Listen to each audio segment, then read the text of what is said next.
I'm ready when you fine gentlemen are. We must be streaming because it got quiet. Yes.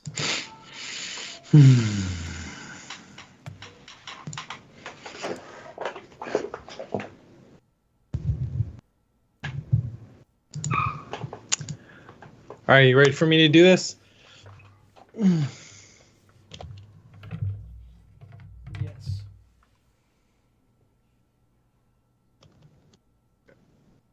Okay, you ready? Ready. Ready. All right, let me get my coughs out. What's up, Internet? Welcome to the Making Geeks podcast, where we explore the latest and greatest in the world of families, makers, and geeks. Today, we are talking about artificial intelligence.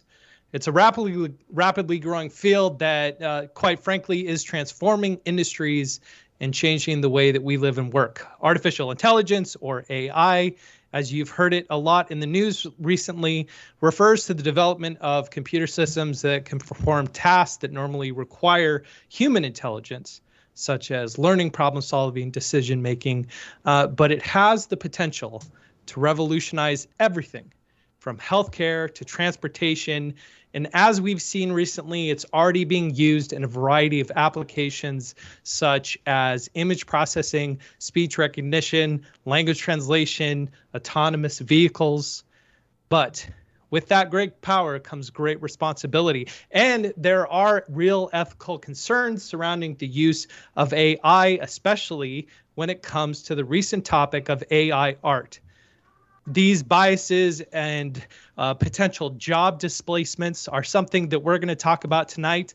And in this podcast, we're going to delve into this topic and more, including discussing the current state of AI and its potential future impact on society. So sit back, relax, and join us as we explore this exciting world of artificial intelligence.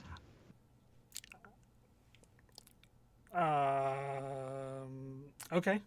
I'm kind of dumbfounded and awestruck, honestly. Well, let everybody. Why don't you fill in everybody at home Yes. the significance of that intro? So that intro was written by artificial intelligence. There's a program called ChatGPT, which you have probably, if you haven't heard about ChatGPT or AI art, you've been under a rock the past couple of weeks because that is all anybody's talking about. So the company that facilitates the artificial intelligence, I signed up for an account there. And as we were getting ready for the podcast tonight, I sat down and I wrote a prompt saying, write an introduction to the Making Geeks podcast on the topic of artificial intelligence. And that intro is what ChatGPT gave me. So an intro about artificial intelligence written by artificial intelligence. And it was really good. Yeah.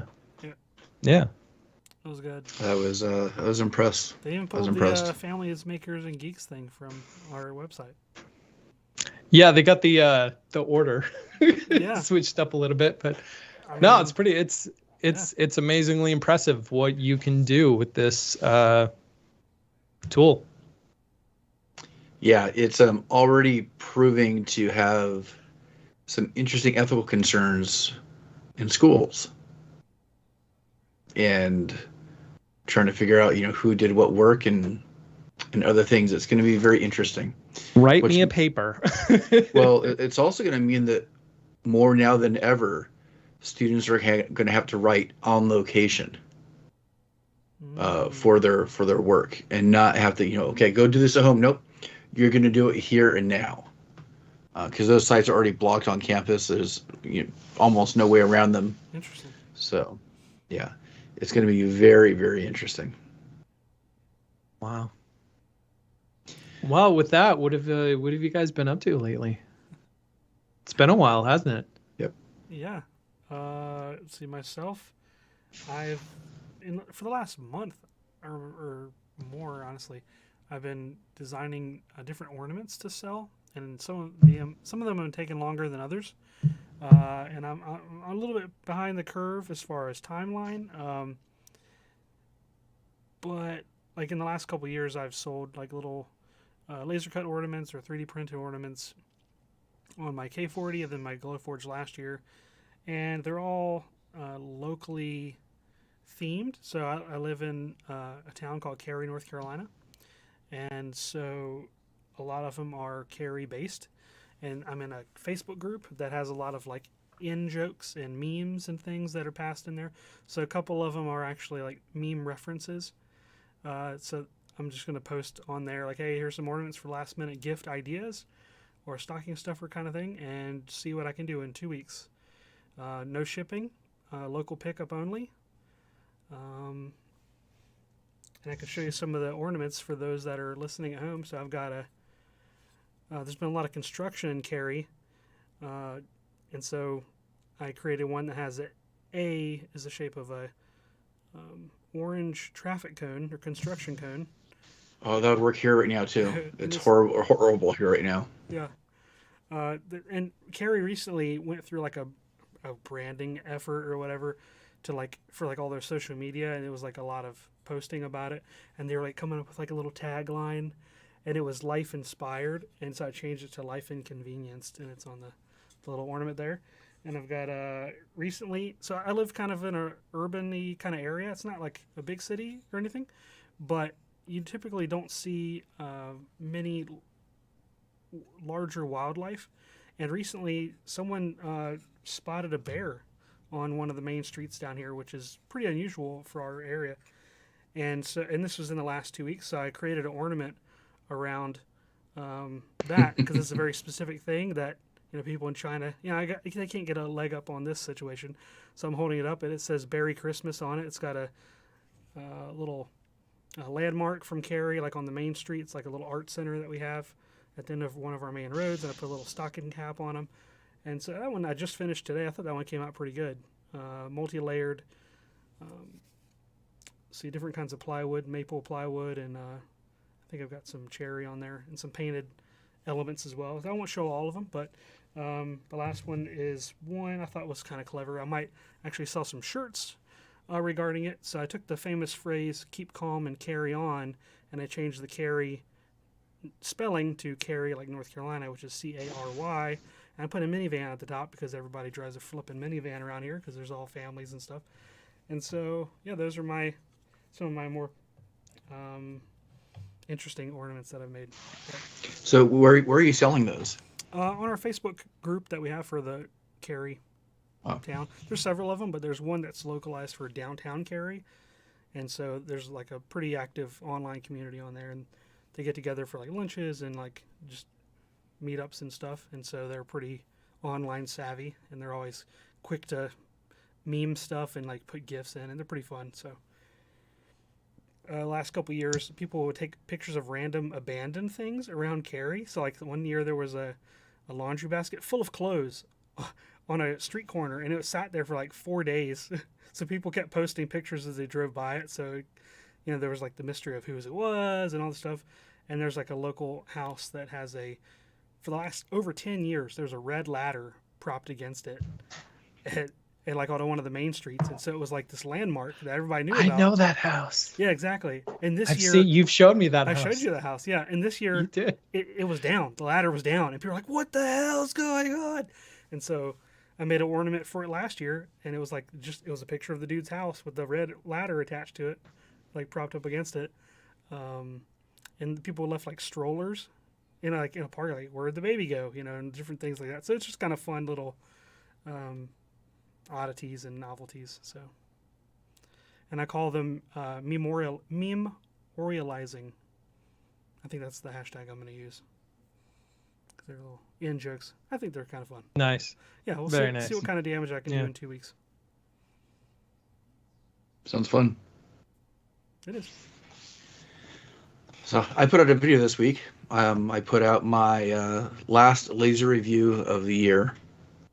And yeah, that's pretty much it. Things get really busy. I mean, I know they're busy for everybody this time of year, but it's my wife's birthday, my brother-in-law's birthday, school wrapping up.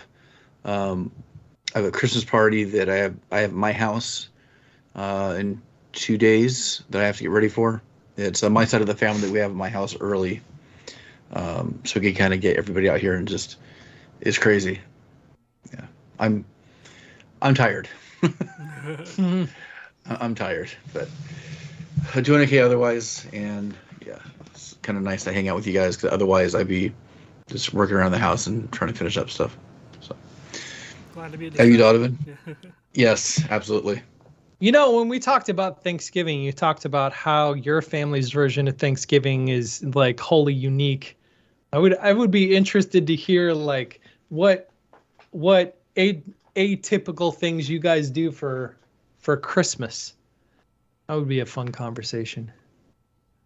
I think Maybe next week. I think after him being in the podcast for many years, I know a couple of them now, but I'll let him explain it. Yeah. At least because I know the cookies. The cookies are always always a big tradition I've never been for invited, Sean. but I mean, I know of them. You know. Well, because he talks about like the stuffing that's not stuffing because they don't do stuffing and they do something else besides stuffing, right? Yeah. And but that's with like Thanksgiving. Okay, but I mean, also this is my in-laws. It's not necessarily my family, not Jolliker Prime. Yeah, it's, Not Jolliker Prime. Jolliker Prime. It's my in-laws that have the non-traditional that they brought from the old country or whatever. That's cool. I think the Jolliker side is pretty traditional / boring at times. It's not a whole lot to see here type of situation. So how about you, Donovan? What have you been up to? Well, I just looked and I realized it's been a month since I've been on the podcast. Because the 18th of November was the last time I was on the podcast, and that was almost a month ago. And man, so much has happened. Because I was in Utah. My sister-in-law got married, and so we flew out the day after Thanksgiving and helped her get her house set up and decorated and ready for a wedding reception. And so we spent a week and a half in Utah, and then we came back, and it has been insanely busy trying to get everything decorated here after spending a week and a half decorating somewhere else. My wife is like, I'm burned out on decorating. I'm like, but we haven't decorated our house yet. We haven't even gotten Christmas lights up yet because it has been raining nonstop in Oklahoma, it seems. And so everything has been too wet. Can't put Christmas lights up. So I've compensated by putting 2,000 snowflakes on the inside of my house because I cut more snowflakes this year with my plotter, which I never thought about doing before. I don't know why the thought never occurred to me. Hey, you have a plotter. Why not cut snowflakes?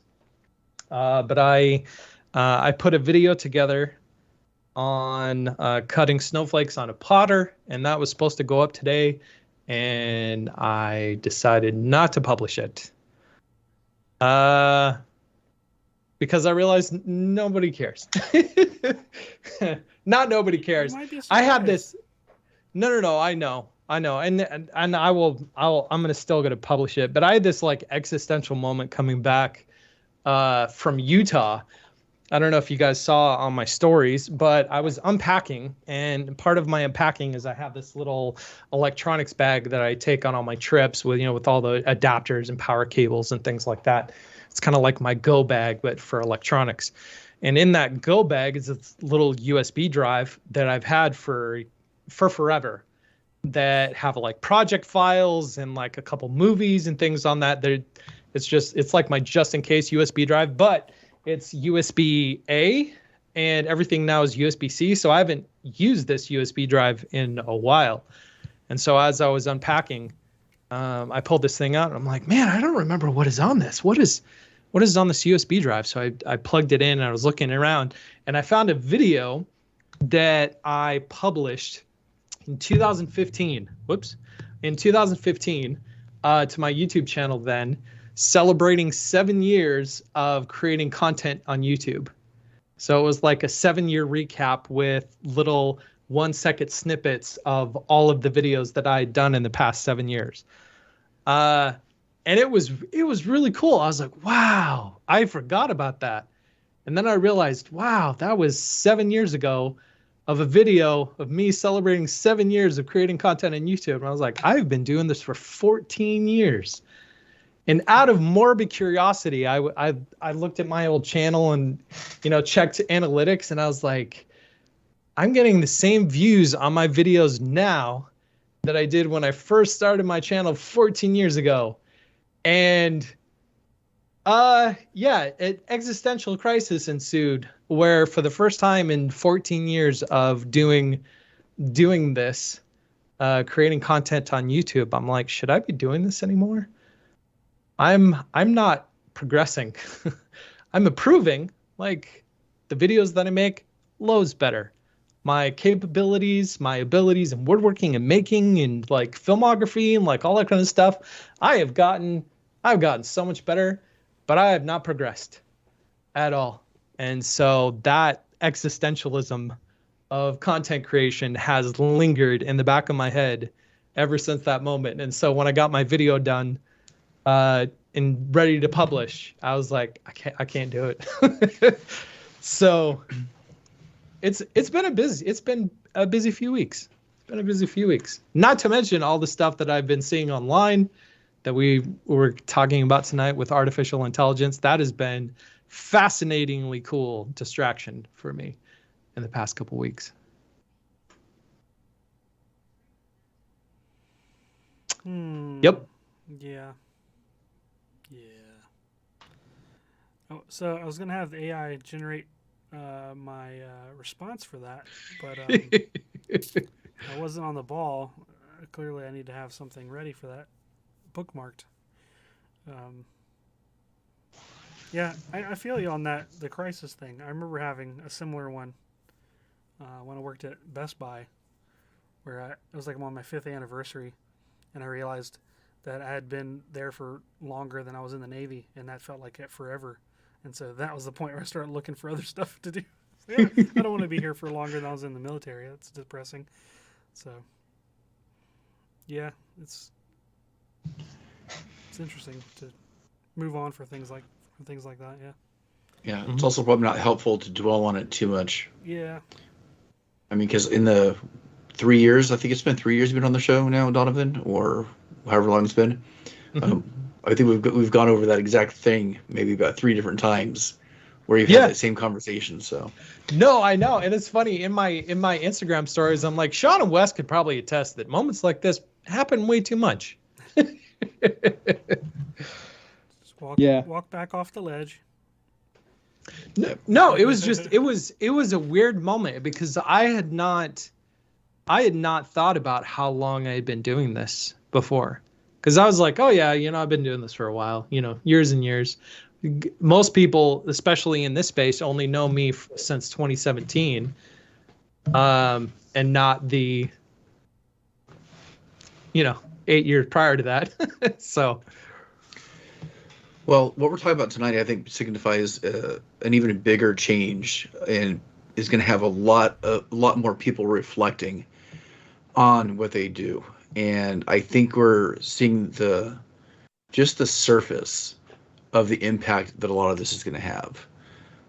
So I'm really curious to hear your guys' take on this and just like general conversation, because I think that if anybody sees what's going on and they're too reactionary, I think they're going to scare themselves out of potential uses, which is really, I think it's really easy to do in this situation, because it seems like the growth is exponential, like I have never seen before.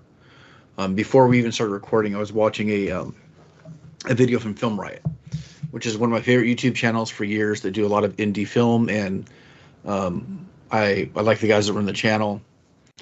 And the episode was specifically about AI tools for filmmakers, and the things that the Ryan Connolly, who's the head of the show, was showing. I just kind of blew me away even more. I mean, I already knew that some stuff was in place, but the fact that these are already developed products making use of a lot of these tools kind of caught me off guard. So, have you guys played with any of the image generation stuff yet? Well, do you want to set it up a little bit just in case somebody has been under a rock and is not entirely sure what we're talking about? So it seems like almost suddenly there's been an explosion of AI generated how do we put it, like programs that the public has access to that could generate like an infinite number of what appear to be customized images just by using a couple of different keywords. And the more detailed of a description you give the algorithm to spit out, I guess the better the image, the more unique image or more accurate image that you get. I've been doing like one a day for the last week, trying to understand how it's working and how it's putting together images, because I see a lot of the ones that people post and they look phenomenal.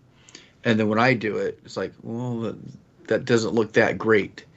So I don't know if it's the keyword thing. I don't know if it's something else. I don't know if people are, I don't know exactly how they're getting such good results, but it's interesting to see the development of it. And it seems like it scales almost every day. Although I have a couple of theories of why that's happening. I think the more that we're using it, the better it's getting. So I think we're feeding back into the system that's making it this way. But we're making it smarter. We are. I 100% believe we are, which kind of worries me in some ways too. So I also think a part of it has been that before the code for the AI programs has been, I mean, it's all open access, and so you can go in and use the code, but up until lately, there has been some level of like coding and competency required that I think has scared a lot of people off. And now it's just a basic UI to where it's a prompt and that's all it is. And people can get into that because all they have to do is go to a website and put in a prompt and, and so the ease of access I think that's just my opinion, has changed how prolific it has become in the last 2 weeks, 3 weeks, maybe. Yeah. It reminds me of this website that I've known about for a while, probably a year or more. But every time I go there, I'm more and more, what's the right word? Not confused, more and more convinced about the output. I don't even know how to put it into words. So there's a website called thispersondoesnotexist.com. And if you go there, it generates an image of a human that is not real. And in the past, you can kind of tell, like the last time I was on here, you can there's like little weird idiosyncrasies with like how the hair looks or the eye is not quite right. I'm on there now. I just refreshed the page like 6 times, and they're pretty indistinguishable. Like sometimes like where the necks would attach and different areas would be kind of funky. It's spot on. Like you would never know. And this is like another way of another website to check out, like artificial intelligence generated art. And you can click on, there's other options in the bottom to generate different art, or cats and horses and different things that can just like generate pictures of that aren't actually from pictures. And it's just nuts. This horse does not exist. This horse does not exist. This cat does not exist. Yeah. And you can just keep hitting refresh. It generates a new one every time. And they're not all perfect, but they're far more awesome, like convincing ones than not now. And I don't know what nefarious purpose someone could use this for. Like any tool that's comes out, it could be used for good or bad. Like the prompt said, it even used a geeky reference. With great power comes great responsibility. Like how much of a more perfect intro could it have had for us? Like really, it's crazy. It is crazy. Yeah, and it's funny that the AI even says, there are biases and potential job displacement. Because that seems to be a big issue, especially when it comes to art and artists, is the effect that artificial intelligence can and may have on art. I think it's not can, will. I think it will have. I don't even think there's a question about it.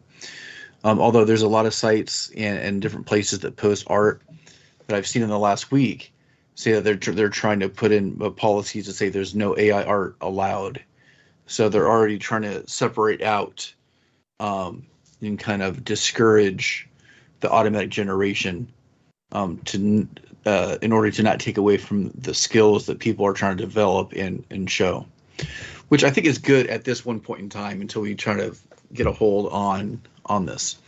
The one area that I think is going to be the impacted the biggest and the fastest is probably concept design, because within 5 minutes you get all these different concepts and these different art styles, and it's pretty amazing. And a lot of the art that's generated looks like concept art to me. It doesn't still look like really finished and polished in some cases. Sometimes it does, but it looks like concept art. It looks like the type of thing that I would do on a regular basis. Not that I'm in competition for those jobs, but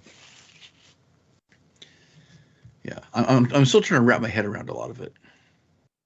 Yeah. So one of the things that I've done in playing around with this is that I opened up ChatGPT, which is it's a AI prompt. It's a text prompt, which is the same program that I used to come up with our introduction for this podcast.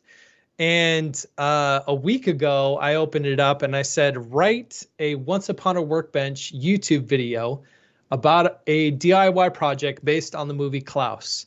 And it populated an entire script for a video with instructions and steps and all that other kind of stuff. And I went and I got an AI text to voice generator, and I went to Dolly and I created a thumbnail with a prompt of, a DIY mailbox based on the Netflix show Klaus. And so my Christmas video that I am going to put out is going to be in, AI made this project. Because I'm like in our space specifically for making, like, there are other channels like you were talking about, Film Riot, Marquez Brownlee did one on AI. I don't know if you guys saw that one, but his whole script for that entire video was AI generated about, a technology perspective on artificial intelligence. And I'm like, well, how could this affect the makers? How could this affect what we do? And I was like, well, it could come up with scripts. How well could it do doing scripts? It did pretty dang well coming up with a script for a project with steps and everything. And I was like, I wonder if this will change anything in our space. I'm not convinced that it will, especially, doing the very niche thing of what we do. But I don't know. We'll see how the video does. It might be a new thing now. AI makers.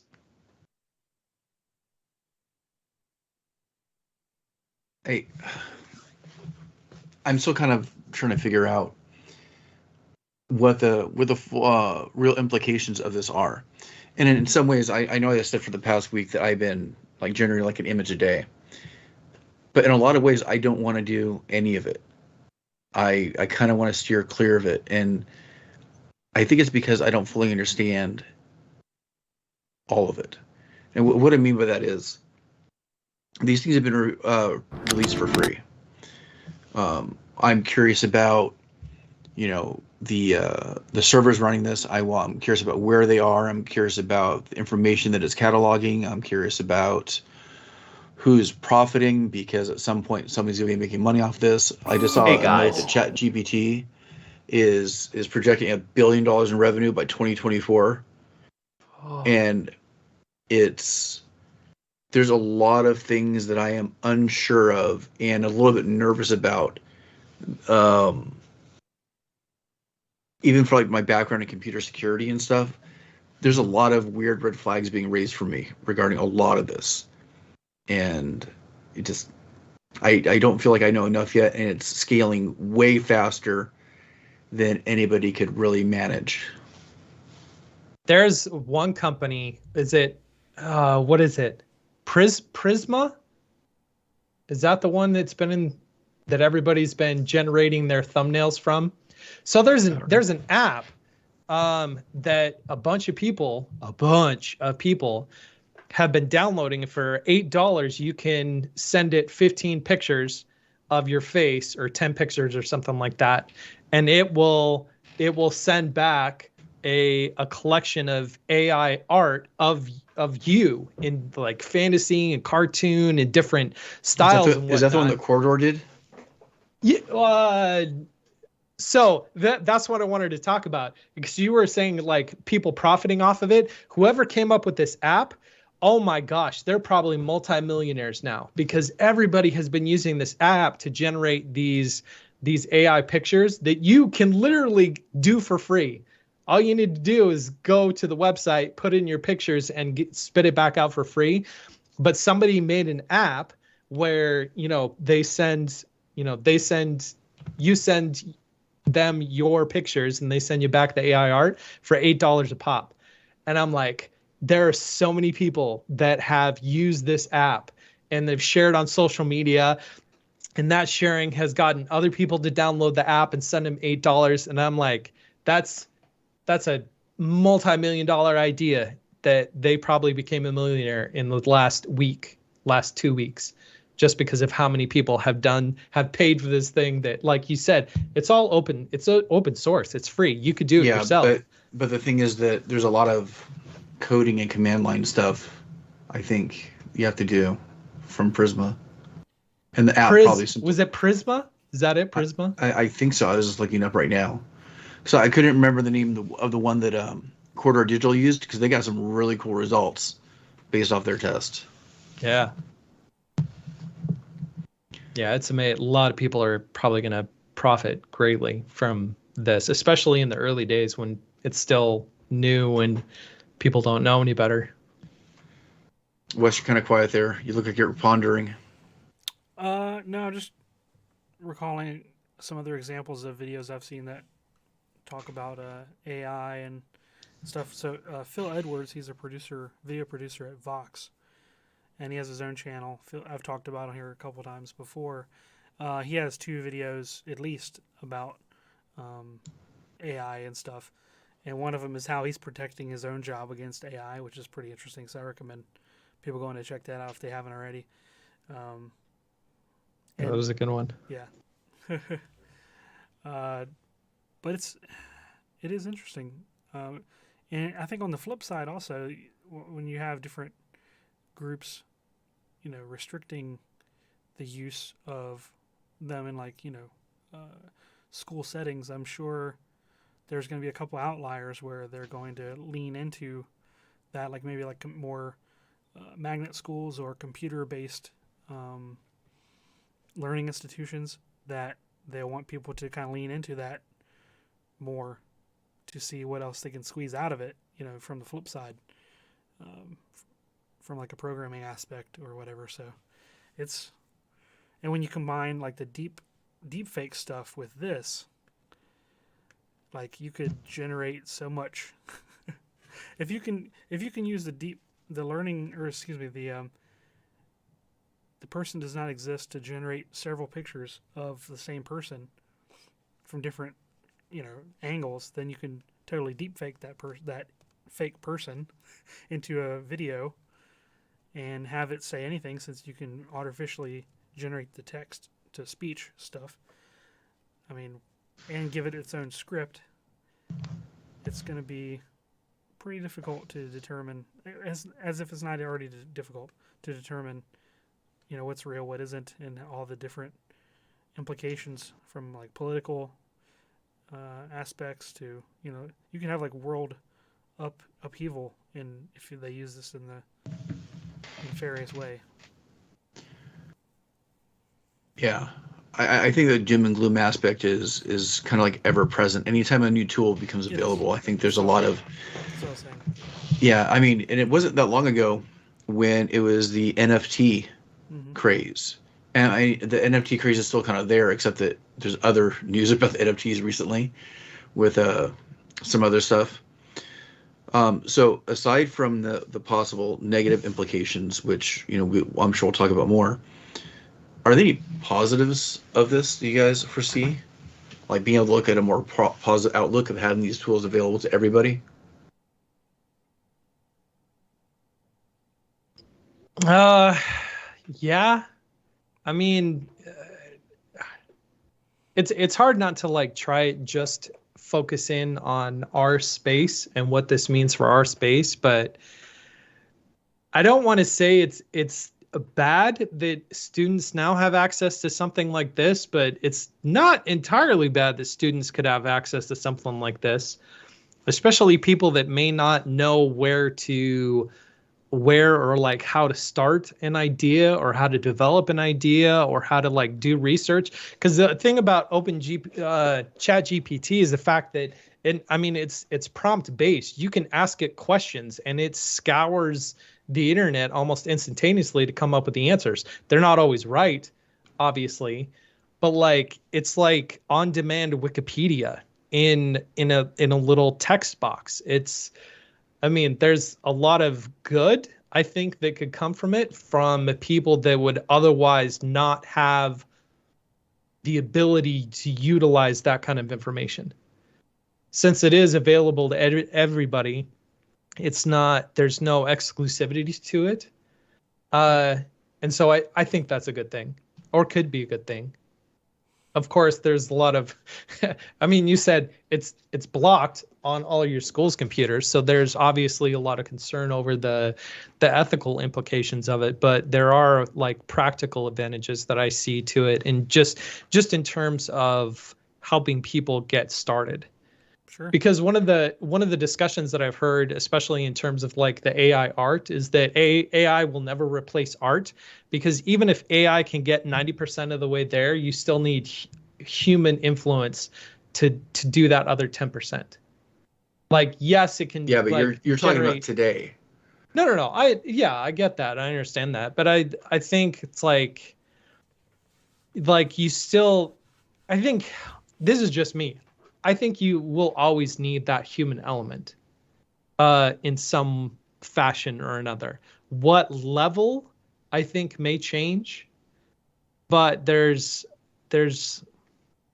at visual effects, in the movie industry from 100 years ago to 10 years ago to today. Like, yeah, the technology has like improved and all kind of stuff, but like it's always a human that's bringing that thing to life and telling that story. There's always that human element to it, regardless of how much the tools and the technology change. And I think AI could be that way, maybe. Yeah, it reminds me of.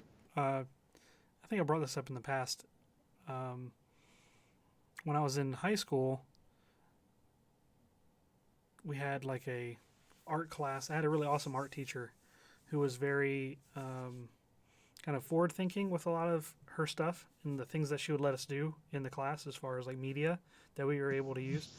And she allowed me to bring my Super Nintendo in. I told her that I had a Super Nintendo that had a Mario Paint program or game on it. And she let me do animations and do like a little music video while doing like frame by frame animations with it. And at the time we didn't have computer based animation software or anything like that. It didn't exist at our level. And so she like wheeled in, giant CRT TV and hooked, I played I worked in Mario Paint for like an hour and a half for the class or whatever. And I just bring that up as an example of, people that do lean into newer technology, that allowing that to happen can further that person's capabilities in ways that they may not, or inspire them in ways that they may not otherwise have access to. Kind of like what you're saying, Donovan. Like, I'm not particularly good at concept art, and other people, want that first initial ball to get rolling, and if they can have some sort of prompt from a inspiration standpoint, so it's like the AI. So you're prompting the AI with seeds of an idea, then it prompts you with inspiration to take that baton and keep going with it.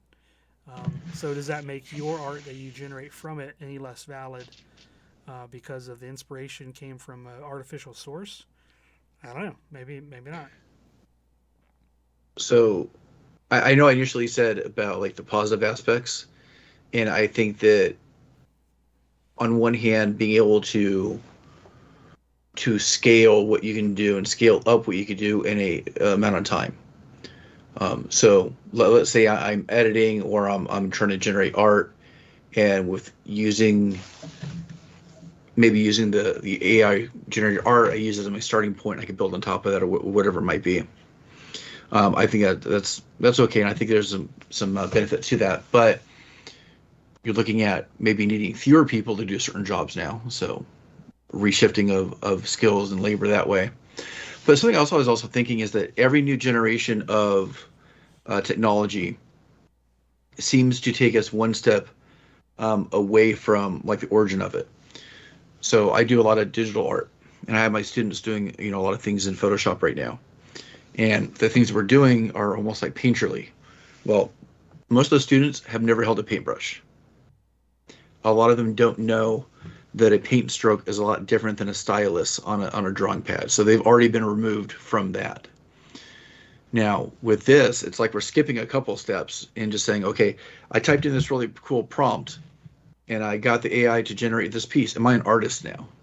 It's even further removal from the process of creation. And I don't know how to kind of rectify that in my head. And I know that you could look at any industry in the world over the period of time and make similar comparisons. You could say, we used to cut things with a handsaw, but now I push it through a table saw. Well, different motions. Right. Now you have a computer operating a bit to cut it for you. Right, which is even more removed. Sure.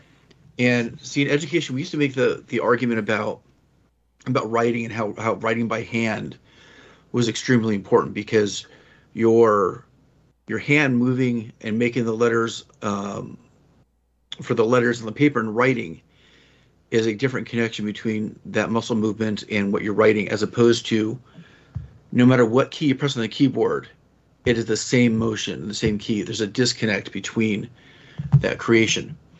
And like I said, every new generation gets further and further removed, and I don't know where this ends up. I don't know what the implications are. I already see it in the skill set changes in students.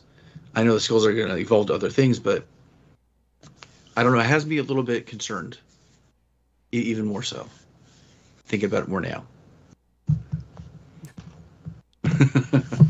Let's talk about the positive aspects. Well, I'm concerned. I know. I think it's mainly because I'm having trouble seeing the positive. I think it's cool, and I think it's almost like a toy right now. But Yeah. it's changing a lot of things really fast, and it's going to take a good year or so to see where things settle or start to settle. Admittedly, a lot of it could just be the novelty of it. And the reason why I say that is because Chatbot, do you guys know Chatbot? I've heard of it. Not personally, no. So Chatbot is an AI program that was started back in the 90s. Mm-hmm. For conversation, I think, yeah, for conversation.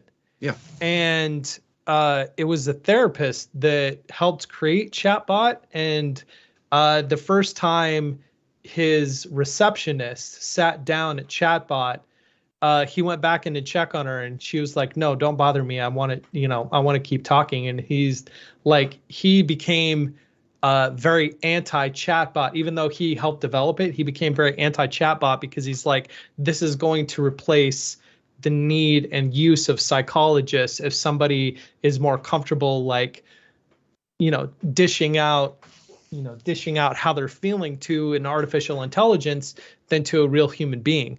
And so he flipped sides, saying, this is going to have a terrible impact and all other kind of stuff. And that program's been around for decades and decades. And there was a novelty to it. I remember back in the 90s when the first time somebody showed me Chatbot, and I was like, no way, there's got to be somebody on the other end, like, typing these responses to me, because I couldn't believe that it was a computer, like, talking back to me. And so there was a lot of novelty to it, of people just sitting for hours and hours, talking to Chatbot. But then, it's lost in the ether. Not a lot of people know Chatbot or remember Chatbot, or if they do, they're like, oh yeah, I remember that thing. So a lot of it could be just the novelty of it. In a couple of years, people would be like, oh yeah, Chat GPT, I remember that thing. But who knows? All Or ends up going full circle, and then the people that were going to spend their lives as an artist end up being like a computer programmer. Well, I don't know. Yeah. I mean, without AI generated media, we wouldn't have Luke Skywalker on film now, for better or for worse. And it's just going to get better. Like in The Mandalorian, like his voice was completely artificial, and his face was computer generated, and it was even better than the first time they tried it. Yeah, we've had that specific conversation on the show. We have. In regards to actors and stuff. It's called a callback. Mm-hmm. Yeah. We use it in the industry. It's just a pro tip. I'm going to mansplain podcasting to you. Yeah, it's kind of hard to see where it would go from here, in a positive and negative way. It's so new that it's just hard to get a grasp on it. And I just may be doing it wrong. I'm probably doing it wrong. But a lot of the stuff that it pumps out, especially for like DALL-E and DALL-E 2, the AI art, it's not great. No, it is not. Like you were saying, I don't know what prompts to put in to make it not look like a 5-year-old drew this, but they're not great. I've done, I guess, like 10 or 15 in total now. Just because I don't want to sit around spending hours on this thing, so I do like one in passing. I've only generated one that I liked, and I think I'd put like a gothic house on a hill overlooking the ocean, because I was doing a demo for like a perspective drawing, and I was curious, and it was the only one that I got that I kind of liked. So I don't know how people are generating the really high quality ones that they get, or they're just like lucky. Have you ever tried typing the same prompt twice? I'm wondering if you get the same response 2 times in a row. Mm-mm. Maybe I'll try that later. But yeah.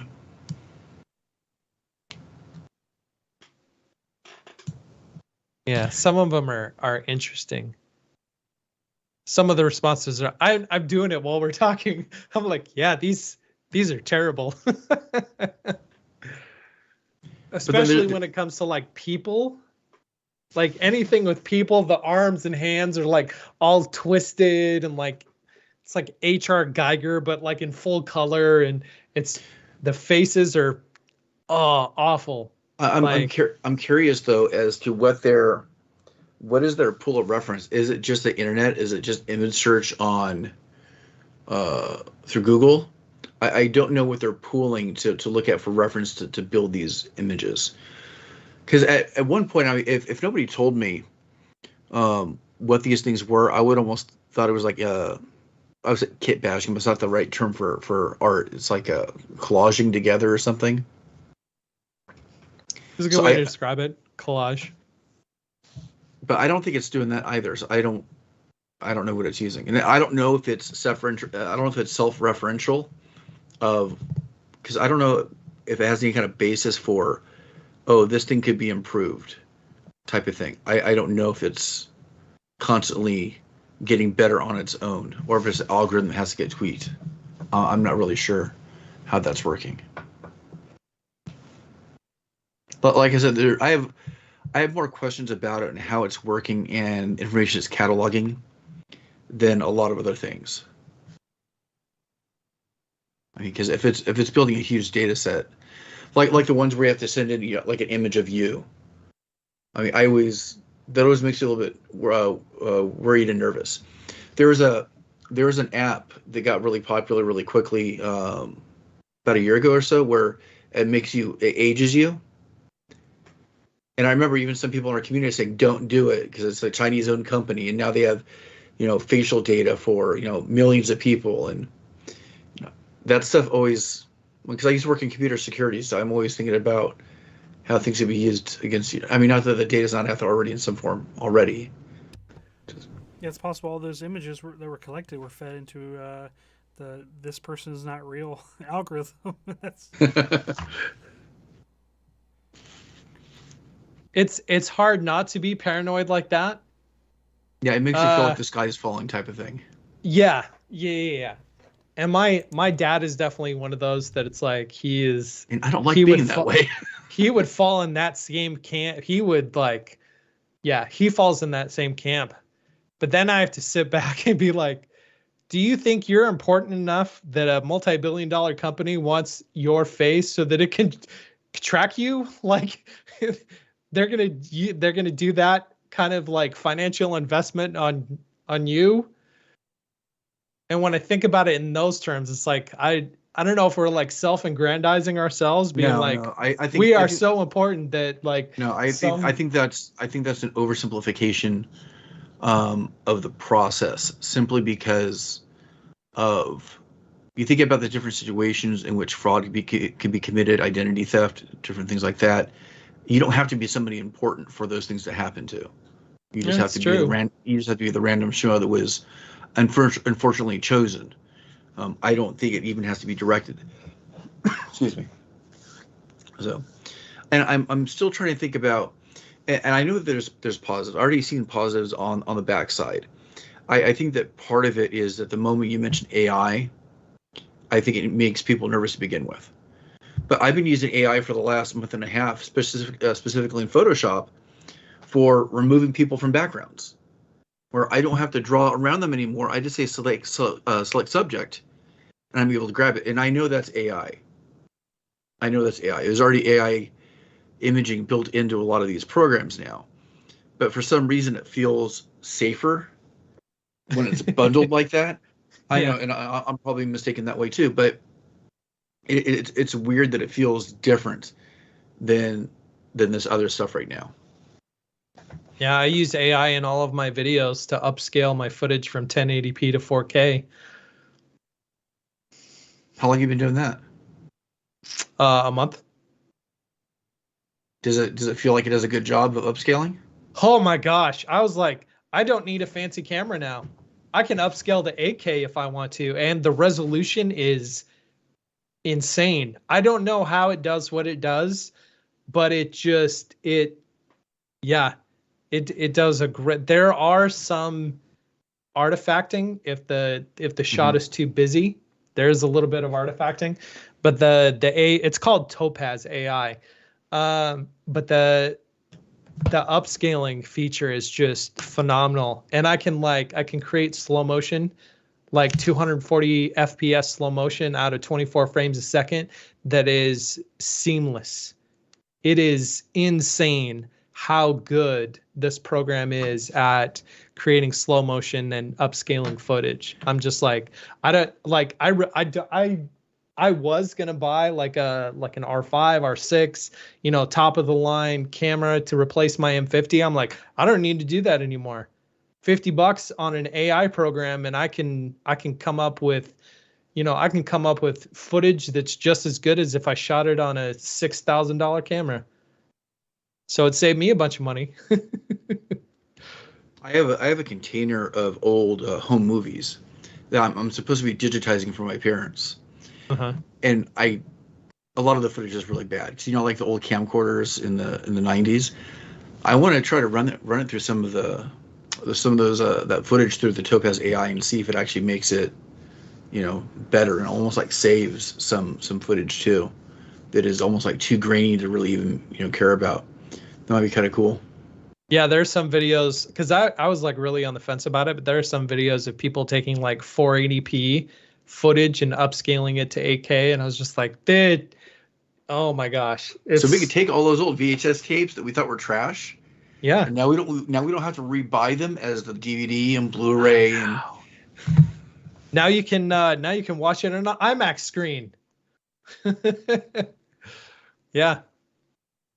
So one of the things that I think is going to be super cool is how we can take AI, like just like you were saying, old footage, and like breathe new life into it. This is kind of a little bit of an aside, but Peter Jackson took all this World War I footage and like colorized it and 3D'd it, made it 3D and released it. I don't know if you guys saw that movie.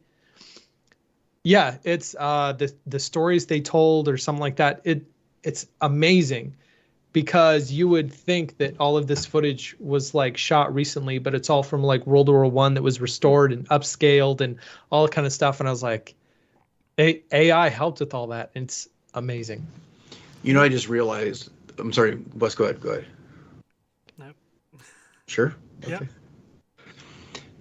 The thought that I just had was that this AI upscaling is what's going to actually take VR to the next level.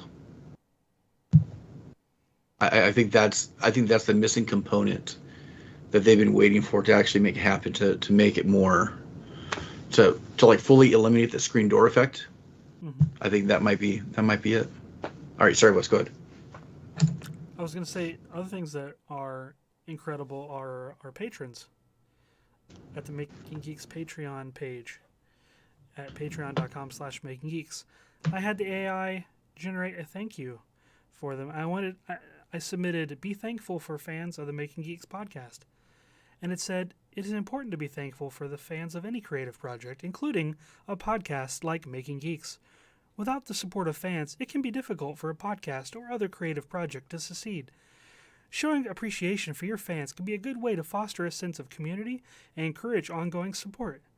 There are many ways to thank our fans, such as engaging with them on social media, Discord, or other online platforms, offering exclusive content or experiences, or simply expressing your gratitude through public statements or messages. Remember that your fans are an important part of your success, and it's always worth taking the time to show your appreciation for their support. That was pretty good. That was pretty good. Yeah.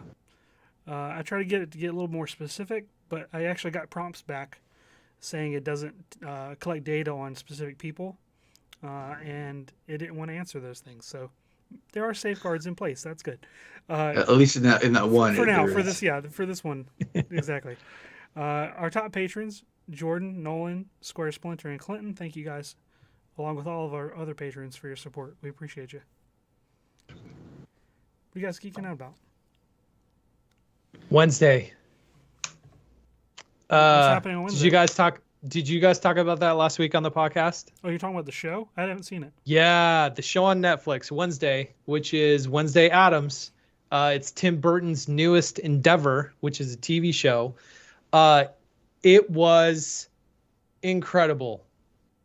I thought it was going to be a comedy. It is not a comedy. It is very dark, and it is fantastic. I loved it.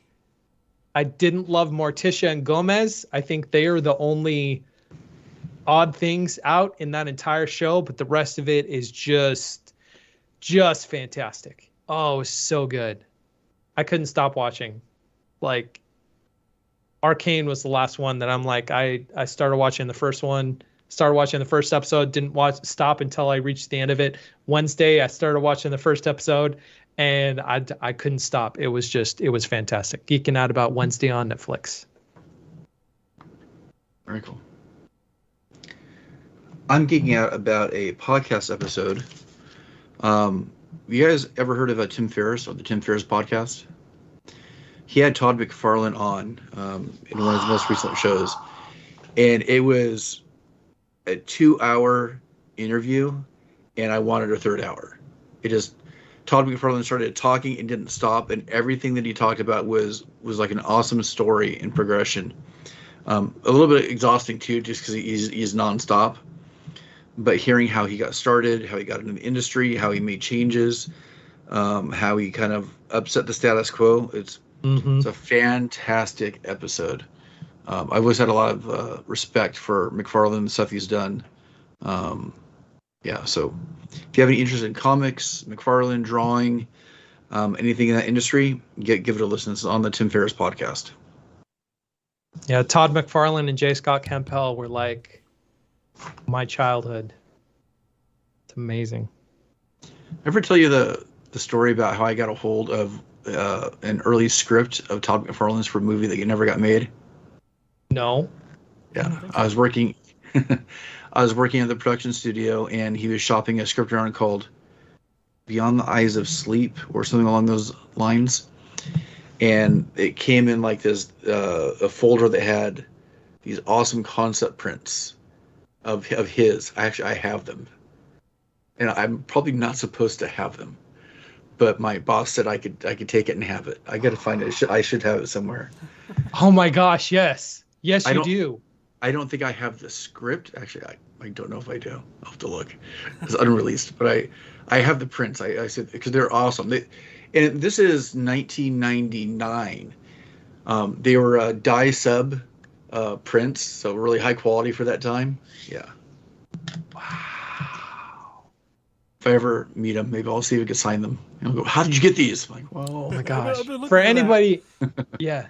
For anybody that doesn't know, Todd McFarlane is the creator of Spawn and Yeah. Angela and a whole host of classic comic characters. and I found out he's the one that created Venom. Really? And Family Guy. I'm pretty sure he voices Stewie, right? And Brian. I'm pretty sure that's the same guy. Wrong, McFarlane. Okay. What about you, Wes? Nothing too much. I've been having my head down with all these ornaments lately. Haven't really been absorbing a lot of stuff. I would just quick off the cuff. They showed the little teaser trailer for the Mario Land, Universal in California. Looks pretty cool. I'm a little bit hesitant because of my recent trip to Universal Studios. I was not as impressed with some of the stuff that they have there. They like using a lot of screens and stuff, like when you have like your little you're in your little cart and you're like riding through the mountain or whatever, kind of like they're trying to emulate the stuff at Disney, but they don't put the money into the animatronics and all the visuals. They're just like, oh, you put on this 3D glasses and here's a screen. Like half the Harry Potter crap in Orlando was that, and I was like, okay, I'm done with this. It looks like they're doing some of that with like AR stuff. I don't know. Hopefully they don't lean too heavily in that. I want more tangible things. And it looks like there's some of that. So I'm hesitantly optimistic.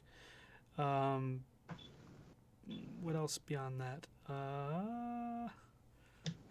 Did you see the clip from the Mario movie?